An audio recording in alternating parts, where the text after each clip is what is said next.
The new NBA and MLB season is in full swing, and BetOnline has you covered with the best odds and biggest promotions and live in-game betting on all your favorite teams. Head to BetOnline today to stay updated on all the action. BetOnline, the game starts here. We're all jazzed up, really having a cow. What's your favorite show? And it's on right now. It's on brand.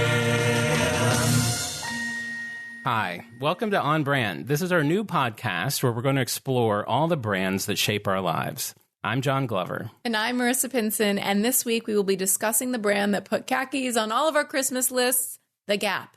But first, John, this is so huge. This is our first episode. I know. We've been wanting to do this for so long. You're the only person I know that likes brands, I think, as much as I do. I have such a curiosity about companies. Like if I buy like a McCormick Spice, like I go to McCormick.com and click on About Us.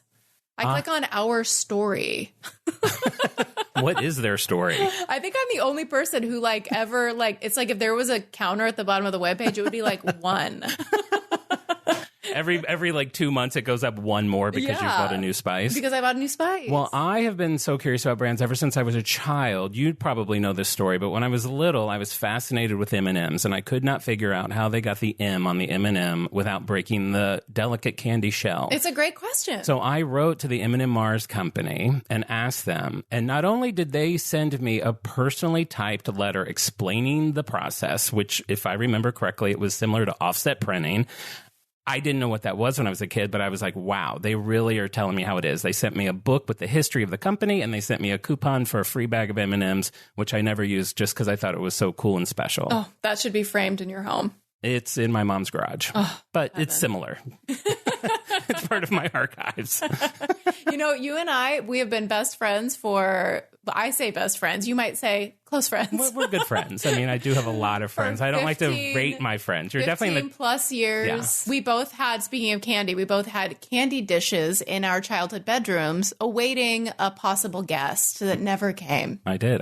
It was one of the first things I collected was Coca-Cola merchandise. And I had this whole thing of shelves. I'm sure when we do the Coca-Cola episode, we'll talk all about that. And I had a Coca-Cola candy dish that like said, it was very 80s. It said like snacks, popcorn, pretzels, peanuts, all in like cute. In like going sideways and in different ways. And I always had that full of candy for whoever may stop by. I had a Papusan chair from Pier 1 in the corner with a trunk in front of it and a dish full of like Jolly Ranchers. I love that.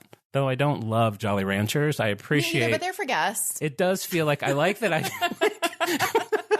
now I'm evaluating you and me as children. You were kind of like the low rent, like doctor's office that got like the cheap candy. That's and fair. I kind of got a little more upscale candy. That's fair. Mm-hmm. Loose, unwrapped candy. Well, an M&M though, like you only get that at you probably get maybe a little paper cup. That dish needs a lid.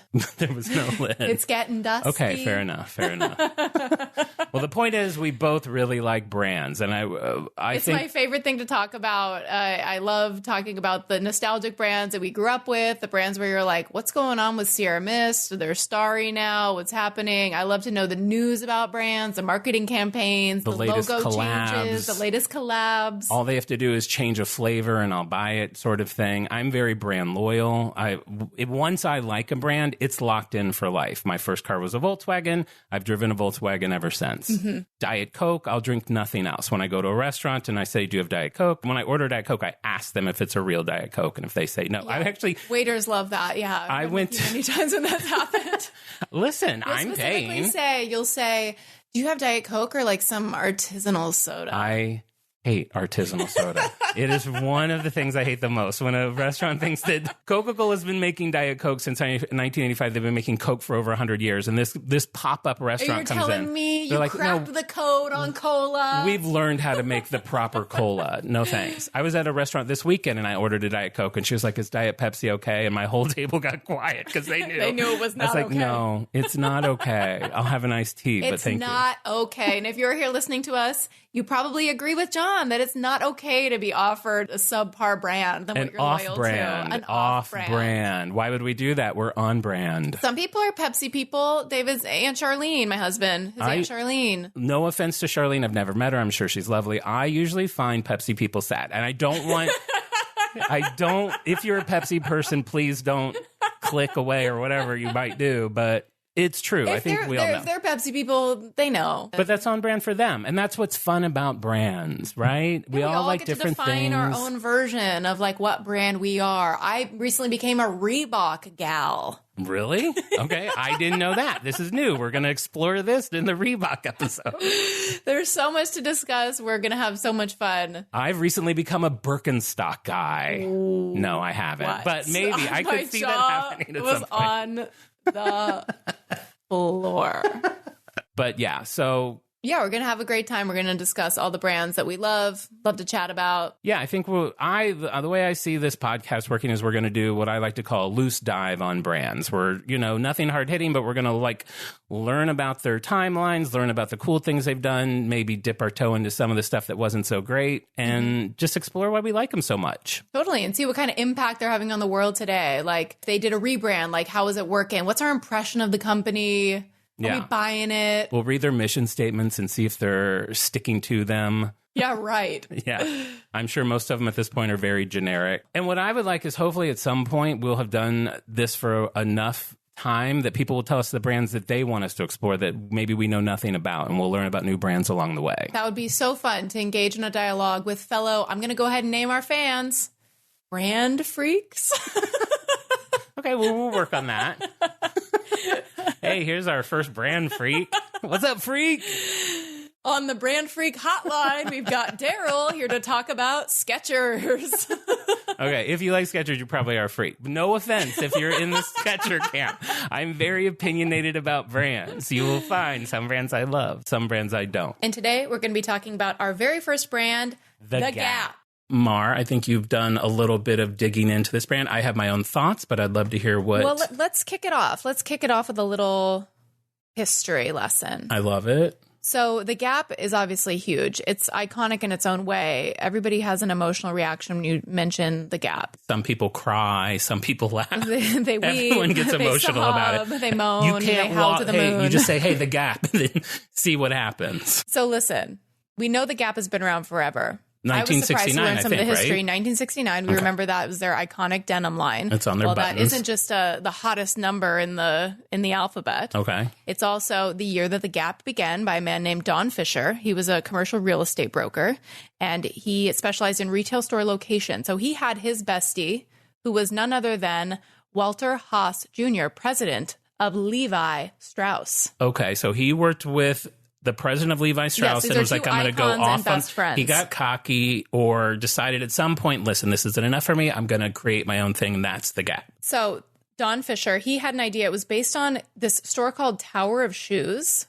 Okay. Which at the time, apparently this was like a groundbreaking realization. The store, the Tower of Shoes, was in San Francisco. And the premise of this store was that you could go in and you could find shoes in any style or any size. Okay. And this was enough that it had people lining up out the door. Wait, is this the first shoe store? That had never happened before? Because I feel like that seems like a basic shoe store. This was apparently groundbreaking in 1969. So Don wanted to apply that same principle that the Tower of Shoes was using to mass success to jeans. Because his whole thing was like, you can never find the right Levi. They're never in stock. They don't have the right style. So he said to his friend, like, can we get the same thing with Levi's? And we'll do a whole store that only sells Levi's and records. And that was the original Gap in 1969. It only sold Levi's in every size and style, all grouped by size. And Levi's guaranteed the Gap to never be out of stock because they would have like overnight replenishment from the Levi's warehouse. And they were in San Francisco, so that makes sense. They were in San Francisco, so it was in San Jose. It was right around the corner. Mm-hmm. And of course, guess who named the Gap? Guess who came up with the name?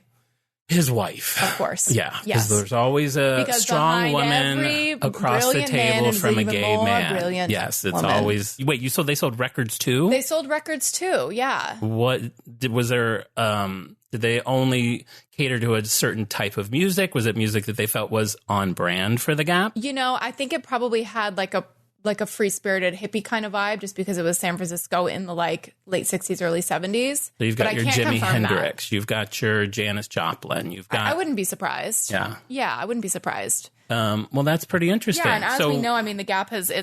well, it's been iconic. Sharon Stone wore a charcoal gray Gap turtleneck to the Oscars in 1996. Who can forget that? What more could you say about the Gap and the impact on the globe? Yeah. Other than that one fact. Nothing is bigger than that. One of the biggest movie stars of all time. Not a good friend of mine, but someone I've met with and been to a game night with. I mean, I don't want to throw names out there, but have I played charades with Sharon Stone in the last year? I have. Was she wearing any Gap when you saw her? No, she was wearing, what was she wearing? I feel like she was wearing a Chanel sweater. Didn't we look up how much it cost? We did. It was a really expensive sweater. If I see a rich person, I am making mental notes of every item that they're wearing, and I am Googling it after. I will one-up you. If I see a rich person, especially a celebrity, I will secretly take a photograph of what they're wearing so that I can remember it and make sure that I'm looking up the right thing. If I get invited to a rich person's house, I am on Redfin before I'm even in the car to figure out where I'm going. I'm seeing how much they paid, monthly payment. Yeah. I'm crunching the numbers like I never have in my life. Yeah, we do a lot of research on the rich. Yeah, a lot of research on the rich. And so, that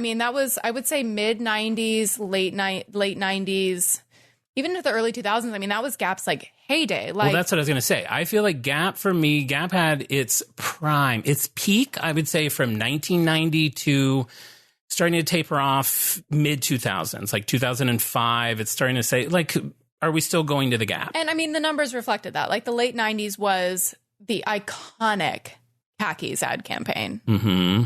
Is that the swing dance one? The swing dance one. Mm-hmm. And I was a kid in the late 90s, and I was very influenced by Meg Ryan in You've Got Mail, and she was head to toe Gap. I mean, it was khakis, it was a little cardigan, a little sweater, and she was my style muse. And so I was very deeply in the Gap in the late 90s, early 2000s. And yeah, the same thing. It felt like it kind of fell off, right? And the numbers do reflect that. I mean, they were closing stores, they were firing CEOs. It was like they didn't know what they were doing either, and they definitely suffered financially because of it. Yeah, I would say after that, and we can go back more into their heyday, but I will say after that, I feel like they kind of lost their identity. Like and I was actually thinking about this today, knowing that we were going to do the Gap. Like when I was first introduced to the Gap. Tell me about your first Gap. My first experience with the Gap is very different than probably most people's first experiences with the Gap. And I don't even think you know this story. So I grew up in Cincinnati, Ohio,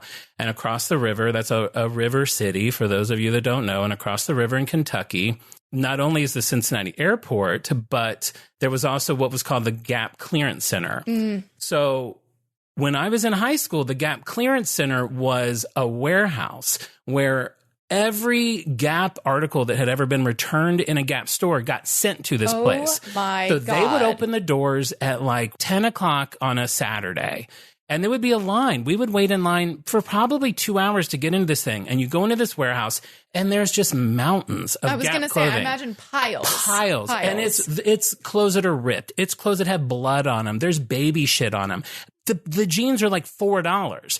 So it's just moms, oh my God, kids, everyone digging through these piles of clothes to get Gap. And that's what the Gap was to me. It wasn't like a cool brand. So you had been to this place before you had been to an actual Gap retail store? Yeah, it was probably 5 years later that I'm like finding the Gap because of its coolness. So that is wild. Yeah, it was crazy. So that was my introduction to this brand. And then it changed. Like then in high school, as you do know, I was kind of preppy in high school in like freshman, sophomore year. And then sophomore summer, I was like, you know what? I'm done. I'm going to be a vampire. And that summer I got rid of all my preppy clothes, got rid of my penny loafers. I literally wore penny loafers with pennies in them. And slept in the closet. I slept in the closet as if it was a crypt, and was like, I'm a vampire. And so I went to school. What do your parents say when you like overnight become a vampire? You know what? My dad had to talk with me. It's funny you asked that, because I also decorated my room as a vampire lair. I had rubber bats hanging from the ceiling.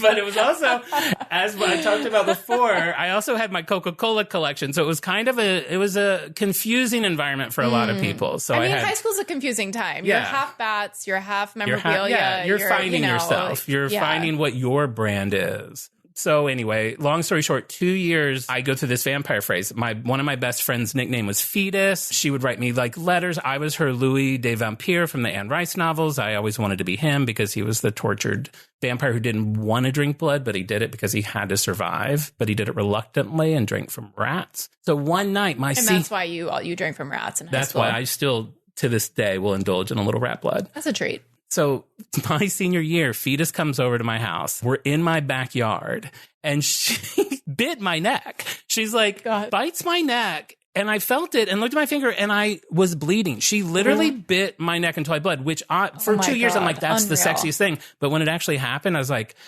"Burk this." And I was like, I'm done. I shed my cape. I shed all my vampire stuff and ran to the Gap and went back into my preppy mode.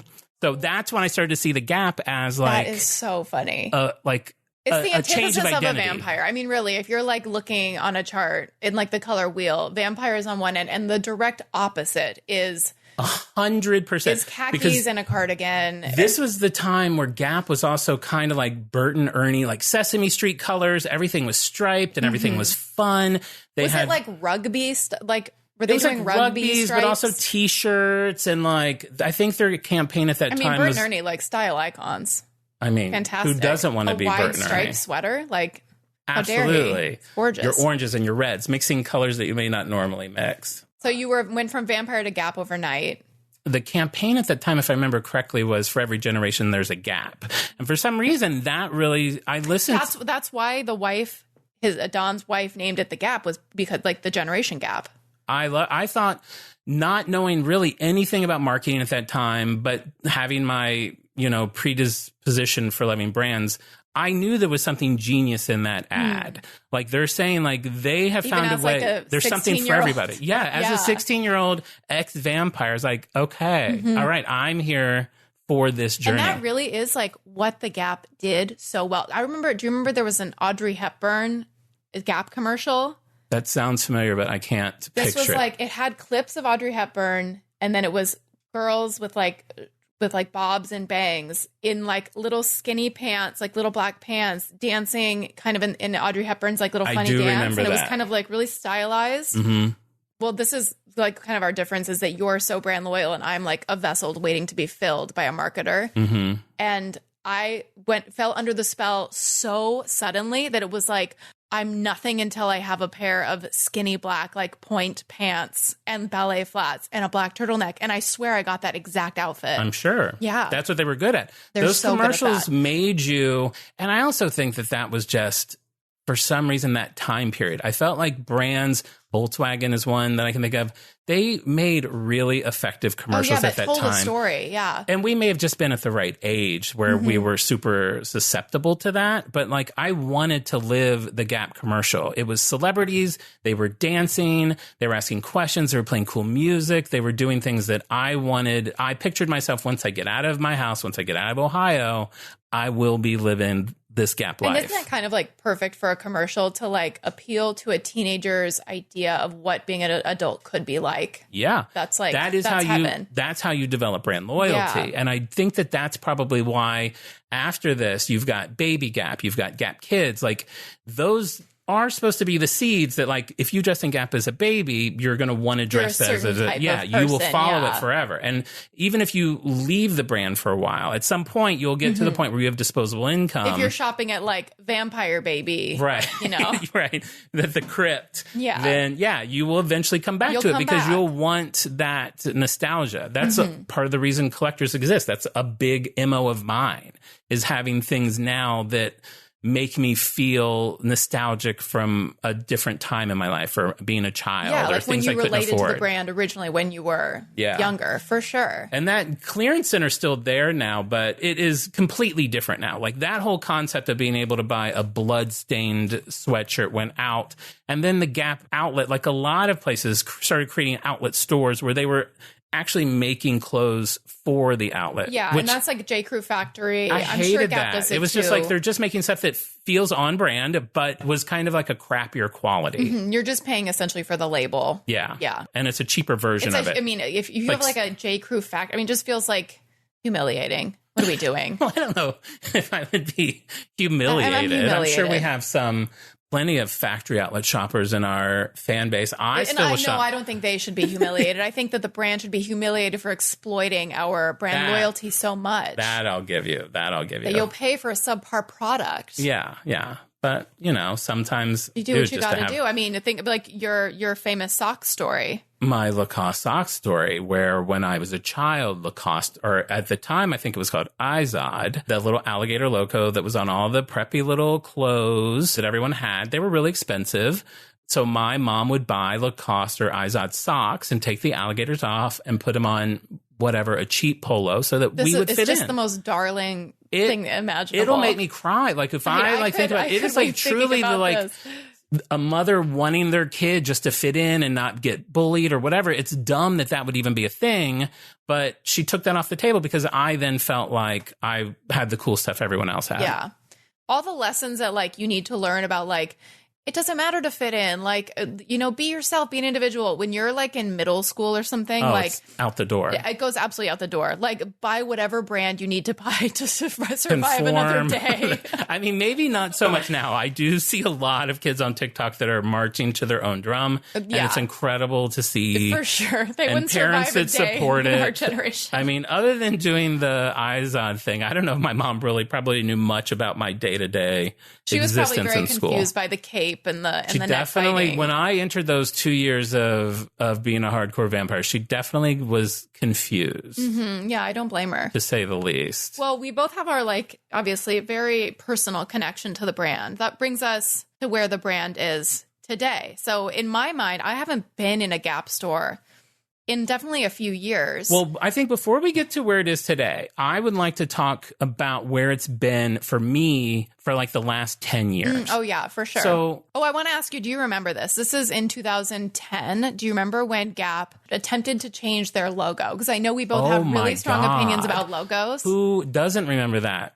Out of for nowhere. Anybody who doesn't know, yes. So in an effort to the slumping sales, they want to kind of revive the brand. They introduced a new logo without it not even tied to any new campaign or new clothes direction. They just redesigned the brand. Instead of their iconic blue box with their perfect font, they went just a Helvetica. It said Gap, and it had a kind of gradient fade little blue box off the corner of the P. It was sad, and it was literally a multi-million-dollar mistake. It tanked all. It looked like someone made it on Microsoft Word. An assistant was what about this? And they're perfect for sure. And so it was less than a week that they reverted back to the old logo, and the executive who oversaw the logo change, he resigned not long after that. He should have. I'm glad, and I hope he hasn't found work since, because that was devastating for all of us. I've heard he's since fallen on hard times. Good. Which is good. Of course, I wish him all the success, but that was definitely a misstep. And let's just say that was the beginning. That represents all of it, right? It does. Yeah. Because from then on, and I've also been thinking about this today, is I don't know if I outgrew the Gap or if the Gap went so far off of what I knew it to be that it lost me. That's a good question, because I remember there was a point where the Gap was my go-to place, for jeans, 100%. for a button-down, for a sweatshirt, whatever. All my pants. All the basics. Yeah. And then there was a time where I went in where it would be do I wear orange puffy vests? And I'm I don't think I do. I don't know that I do anymore. Brown, hot pink, lime green scarves? Is this still me? And I never did outgrow those scarves. Every time I saw their holiday scarf, they had the multicolored scarf. I've definitely seen you in one of their multicolored okay, scarves. I'll get that. But yeah, you go in and you're was this, am I changing, or is the Gap changing? Or is there just audience changing and we're just not lining up? We're not lining up anymore. I think now that I've had a little time to think about it, that I put the blame on the Gap. Because as you know, the reason we're doing this show is I'm brand loyal. I mean, if a brand can do a lot and I will stick with it, I got bored of the Gap. I feel like they lost their designers. I feel like they lost any specialness. Everything was boring. They got to this point where they were very coupon heavy, which was very off brand for them. And it was always, you kind of almost wouldn't want to pay if something was for some reason full price. It'd be feel insanely expensive. It would be $90, or if you wait a week, it'll be 70% off. Yeah. with an extra 20% off if you buy it online. It was like, and it was one of those things like I love a deal. Like I love buying things on sale. I love getting a coupon. I love a reward on an app. It hurts your confidence in their confidence in the product. Totally. Like it made it feel cheaper. It made it feel like Old Navy, which is also one of their brands, but not in a good way. Like it was like, why is everything so cheap? Yeah. And, like why are you trying to liquidate all of your merchandise? and for some reason, I mean, it probably did before this. All the clothes, which is something I don't like about Old Navy, started to feel like I could almost see them being made in a factory of people that were not being paid well. It's so true. Well, and actually that did happen. In 2003, there was a class action lawsuit against Gap and 21 other companies that there was a settlement reached. Oh, I remember this. In 2006, like people in the factory in Jordan were, you know, it's not what you want to think of, because Right. I do think of Gap as a charitable brand because of their Project Red collab. I have several Bono. Project Red stuff things. So it's not very on brand for them to try to be exploitative at all. So I think they didn't know. And in 2007, there was like footage of child labor. They're claiming they didn't know about any of this. So they did everything they could do to try to make it right. But and it I did feel seem like like the quality dipped. It seemed like the clothes were being made by kids. Yeah. And you know what? You just saying that like made me think it's almost like what you and I have talked a little bit about Starbucks. And again, maybe it was just the 90s. But in the 90s, the Gap sold perfumes. Like they were always, there was like Gap. accessories. Is it Gap Dream? Was that Gap Dream, which I still have a bottle of it. Which you went to go get. I recently found that they've re-released it, and I did not know that. Mm-hmm. And by the time I found out, everyone was sold out, and I called around to like 10 Gaps and finally found some by the airport, the Gap by the airport. I'm sure I still have an old bottle of Gap Dream in like my mom's medicine cabinet. The funny thing is I bought it and a couple spare bottles and Christina bottle because, you know, I have to make sure that I always have enough supply for the rest of my life. Do you wear Gap Dream? Well, that's funny. That's what I was about to say. Like now I spray it on and it's like it instantly takes me back to like road trip late 90s. That's fun. But if I wear it like then like an hour later and I'm still smelling it, I'm like, ugh, like I don't love it anymore. So it's something I've outgrown. Well, that's kind of like symbolic of the Gap. It's like, did Gap Dream like it smelled good? Did the dream fade? The like dream it smelled faded. good when we were younger and you were imagining what it would be like to like spritz yourself up before a hot date as an adult. Yeah. And then now as an adult, you're like, not really for me anymore. Yeah, because it was back then, it's like, I'm going to go to the Gap for something fun. We're going to go on a trip. We'll get this, we'll get that. Now, and we can get into this because you and I went to the Gap today and had a very eye-opening experience, Today I would say. was huge. Now it's like I guess the point of going to the Gap is just to get clothing to put on your body, not to stand out It's not really. for an experience. The last time I've been in a Gap, and it was like wanting to find something good to wear. Like it was like, oh, I need XYZ. I need a new turtleneck. I'm gonna pop in the Gap, see what they have. After 3 or 4 times of being like, oh man, there's really nothing here for me, I haven't set foot in one until today. We ventured to the Glendale Galleria, where the Gap has been on the main floor for 20 plus years. It hasn't changed much. Very They did much a redo representative of like 10 years the old ago. Gap. Yeah, and it was darker. It was kind of like almost a labyrinth. It would be like a lot of Yeah, it was walls, like a little mazy maze. kind of rooms, men on one side, women on Wood. the other. And then we go today, and you see this beacon of light shining out the doorway. I had to do a double take. I thought I was in like an Apple store. I thought I was in an unfinished Gap store. I was like, where are we? It was so bright. It was so jarring. It was small. And nothing I'm saying in a bad way. No. In fact, I have a declaration to make. Okay. I think Gap is back. Okay. That is shocking. I won't go as far to say that the Gap is back, but I will dare to say I think they could come back. I say, I haven't stopped thinking about the Gap since we were there today. I cannot wait to go back. All I'll say is that I would say before 2:00 today, I had seen the writing on the tombstone of the Gap's grave. Now, it's like in Back to the Future 2, when they make a couple changes and the writing on the tombstone disappears. And I'm like, okay, maybe there's a different future. Yeah, I mean, in all my research, it was a lot of doom and gloom. And though doom and gloom, I mean, being said, it's still a $13.8 billion in sales. This is it really? Still like a huge company. Yeah, it's massive. Well, I mean, we know it's Old Navy, it's J. Crew, it's Athletia or something. Janie Gap and Jack. Body. It's Gap Body. As we found out today, because we were so lucky, we got to talk to an employee who had been in the Gap like family for 10 years. 10 years. We don't want to tell his name because he was giving us the scoop, and because I don't remember so much scoop, and I'm sure he wants to remain anonymous. He wants to remain anonymous, and I don't remember his name, so it's a moot That's point. really convenient for his anonymity. Very convenient, but he was very forthcoming. So apparently, there's like this big headquarters for the Gap, like the Gap Inc., and they basically have like test stores that they'll design to kind of like run and experiment with like a new vision for the brand. And so when the Glendale Galleria Gap moved from downstairs to upstairs in November, they made this location the only execution of the new vision of the new Gap. This was huge that we got to experience what like the Gap wants to be moving forward. And if this Gap does well, this is what every Gap will be. And we saw it. And it was unrecognizable.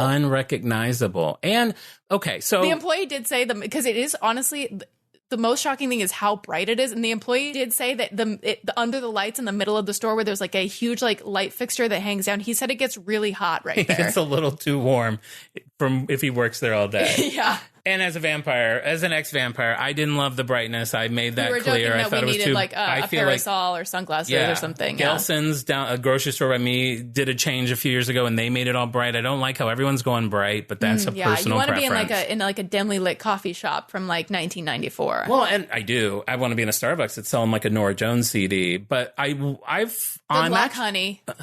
Good luck. I actually think it's almost weird to have a clothing store be that bright because I feel like it's like a bar. Like if I try on clothes and lighting that bright, I'm going to know how bad I look in them. Yeah, but you also like don't floss in front of the mirror. I don't understand anyone that flosses in front of the mirror. You like sleep in jeans. Like I do sleep in jeans. I like the compression on my legs. Yeah, I'm saying you've never been single. When was the last time you were single? I did. When I was single, I did sleep in jeans. I did sleep in jeans. I know. I understand that. I know habits when you're alone. Like things can be a little different. Okay, we don't have to make this about that. But I did sleep next to a big pile of laundry on my bed, so I felt like there was someone else there. I'm sure everybody does that, though, right? When you're single. Well, it feels just nice to feel the presence of a. I would say big pile. Then you understand. As you know, I have 14 pillows on my bed. Yeah, it's a lot of pillows. As of the last, some of those are seasonal, though. Each pillow cycle gets about 2 months. Well, we'll see what Target has in store for you. I mean, they tell you what to buy. You don't go in planning on buying Peeps pillows. We'll have to do a show on Target, but. I mean, that could be a 6-episode run. That'll be our epic summer, the summer of Target. What? Okay, so talking about the Gap today.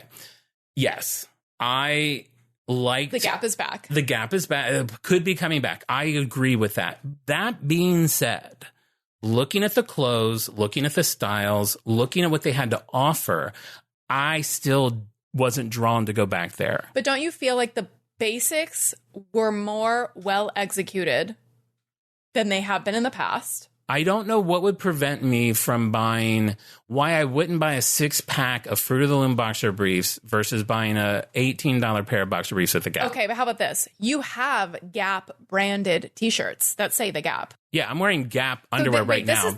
You're wearing Gap underwear right now? For the show. Okay. For the show. This is the test. This is the test if a brand is embarrassing or not. Wearing a sweatshirt that says Gap prior to today wouldn't be caught dead. Humiliating. But I would have. I did. After today? Yeah. I'm desperate to get my hands on one. Why didn't you buy those socks that said Gap all over them? I mean, I'm telling you, I almost bought a beanie. I was like, maybe I want a beanie. It says it didn't say the Gap on it. It did say the Gap on it. It had it lightly embroidered on the top. It said Gap. I didn't know that you were that affected by it. What I noticed, looking around the store today, they still have very trademark things. They have the giant black and white color photos of, at one point, would have been an Ethan Hawke. It would have been a Winona Ryder. I thought it was Winona Ryder. Today, it was just some old Italian woman who you thought was Winona Ryder. She looked identical. We can post the photo. We'll post the photo on our Instagram. But maybe she's just getting some modeling work. Maybe. But what I'm saying is, so that made me do some thinking. I spent way too much time thinking about the Gap today. Why not enough, honey.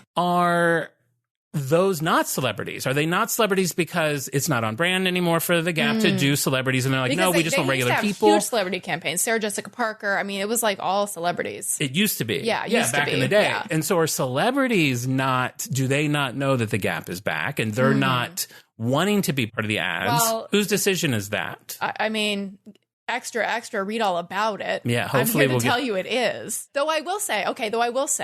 So would you buy stock in the Gap tomorrow? I honestly, I'm calling my bookkeeper right now, and I'm put saying, everything on the Gap. Take all the Bitcoin out and put it on the Gap. The men's section did feel a little bit more okay. So this is what I love about these brands that have been around for like over 50 years. Has it been over 79, 89, 9, Yep. Okay. Yes. 50 years. Barely. For me, if you're finding that you're going astray, return to the past. Return to the past. Because if you find that like that place of like classic nostalgia, what worked in the very beginning will probably still work today. It's classic, it's timeless. And that's what they did. They had like, they weren't doing like any really like crazy bold like patterns or colors. The men's side I thought was really good. I actually was telling David, my husband, that he should get an outfit. He's an actor, that he should get an outfit from the Gap to be in a commercial. Cause like all the men's mannequins look like men in like dog food commercials, like just like regular They clean look men. like stock photographs. Yeah. It's just like neutral colors, like, but like good quality, like not made by kids, made by adults. I didn't examine the quality. Pretty classic. The women's side seemed a little maybe less focused. I feel like the women's side of the Gap, they're trying to figure out, because there are probably some women who never stop shopping at the Gap.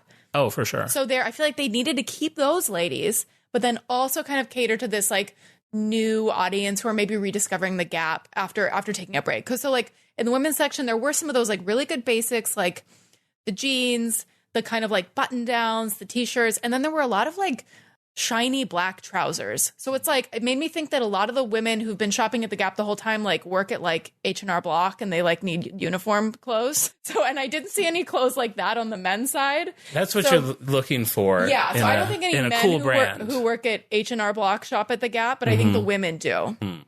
And they had to keep them. Right. They can't scare them away. Mm-hmm. And so that was a little bit, I was like, where is the Gap in relation to J. Crew? So if J. Crew is like a little more J. Crew's too expensive. Buttoned up, a little more preppy, a little more clean lines. The Gap's a little more slouchy, a little cooler, a little like, yeah, you know, a I little think for jazzier. Gap, their competition for J. Crew would be Banana Republic. Yeah, for That's sure. their version of J. Crew.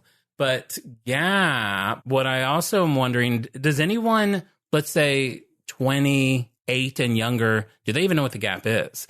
Like when we were growing up, the Gap was one of very few places where you actually could get this kind of stuff. We gotta ask a kid. You've got H&M. Now you have H&M. You have Forever 21. Honestly, this will tell you. So we know the Gap because we experienced it and like we're older. So the Gap Twitter is honestly, I'm scrolling back a year and it is all about NFTs. Oh, see, that's sad.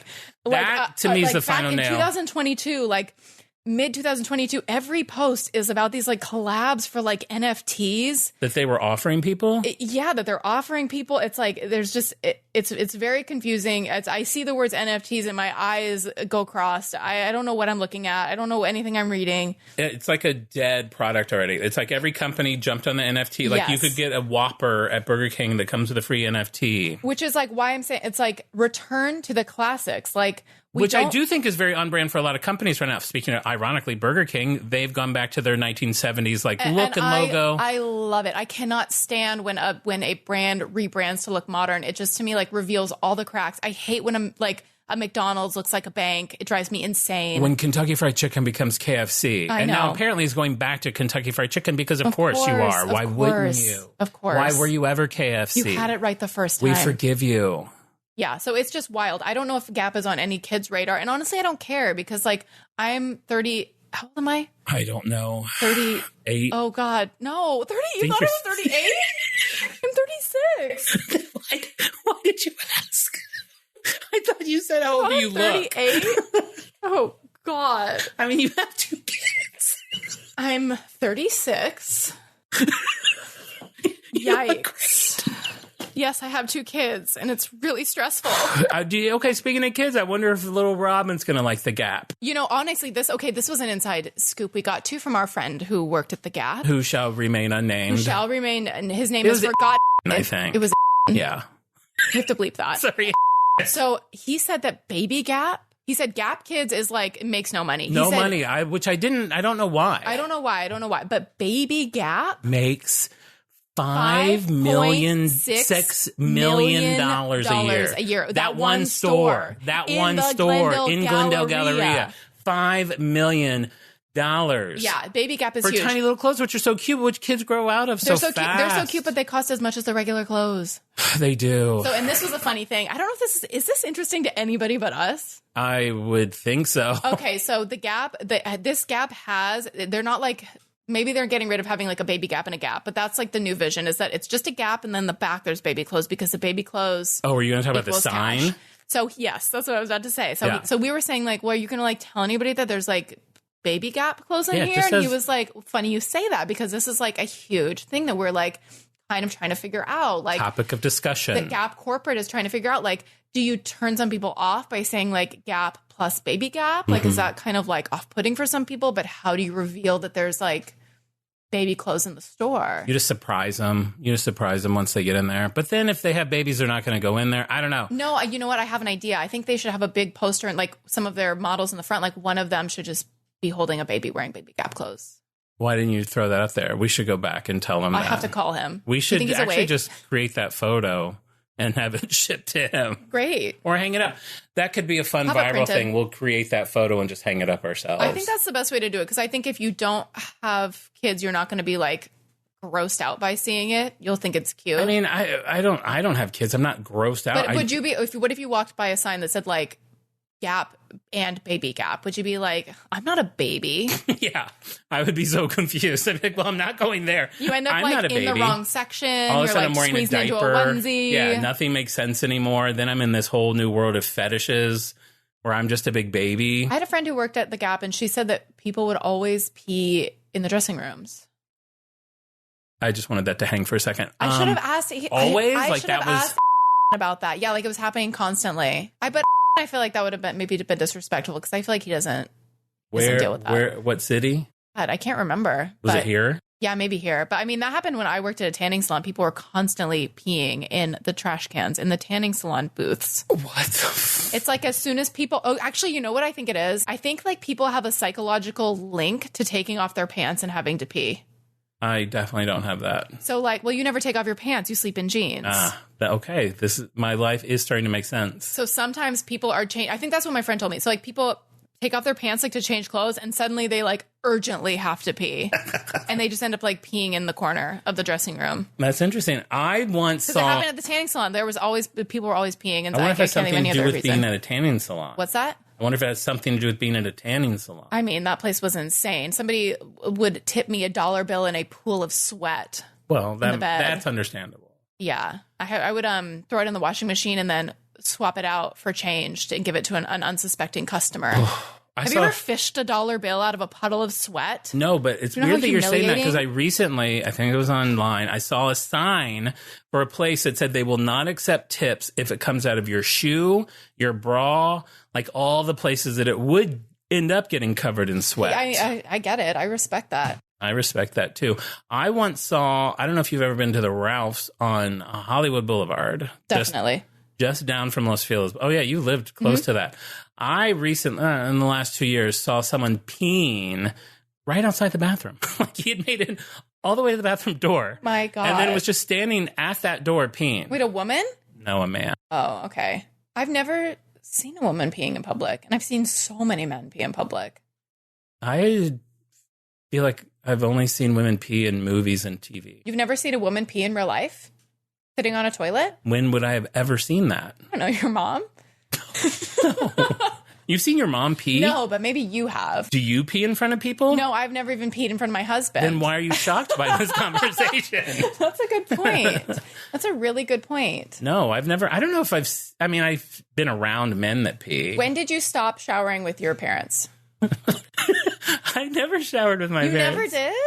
I mean, not that I remember. No, we were very different families, I think. No, I feel like I stopped like probably like 3. I don't feel like my parents properly taught me to wipe. I don't feel like I have that skill. You think that's the parent's job? Teach you how to wipe your ass? 100%. Whose job would that be? I mean, figure it out. Do you stand? I stand. Okay, I stand. But I've been told that that's not right. I've been told that's not right too. That's well, my parents didn't teach me either. I think there's two camps, the standers and the sitters. Yeah. I don't even understand wiping. I would never reach my hand into the abyss of a toilet. Put my hand between my legs and wipe forward is the only thing I assume that you're able to do. Well, you don't have any risk of like cross contaminations. You could wipe any way you want. You wipe back.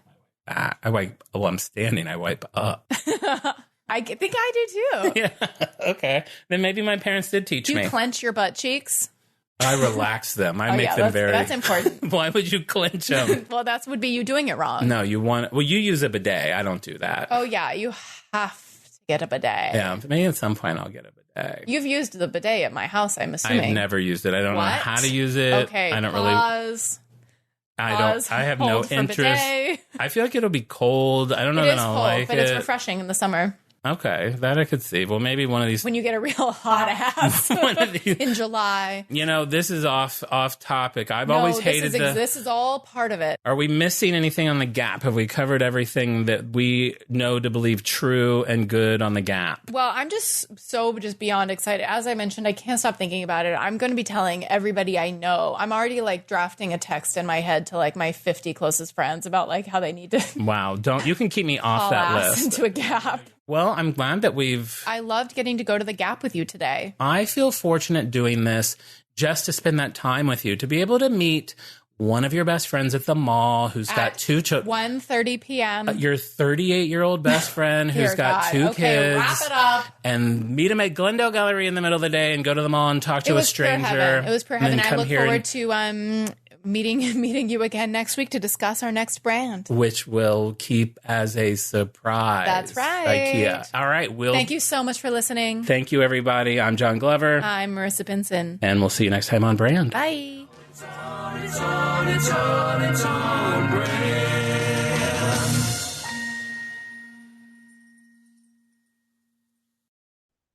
Hi, this is Chris Howard, host of Plugged In with Chris Howard. BetOnline is the world's most trusted betting platform and your number one source for all your sports betting action. BetOnline has more ways to stay in on the action with the latest odds, news, scores, even live in-game betting while the games are being played. With the largest selection of odds on everything from Major League Baseball, NHL, and UFC, and professional golf, BetOnline remains the number one source for all your sports wagering info. In between games, head over to the BetOnline's casino with all the top Vegas-style games, including poker and live casino. BetOnline, the game starts here. Are you looking for a new job or want a career change? Look no further than Monster.com. Need a little help standing out? Our expert resume writing services will make sure you shine. Want to brush up on your interview skills? Engage with our AI interview prep tool. Want some advice on negotiating your new salary?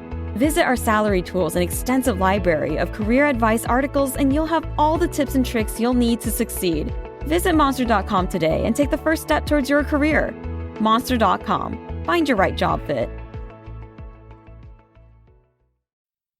If you're looking to streamline your audio advertising buys and maximize your revenue, look no further than Triton Digital's programmatic audio advertising exchange, A2X. The private exchange consists of only licensed broadcasters and top-tier internet radio publishers, assuring the quality inventory and brand safety you can trust.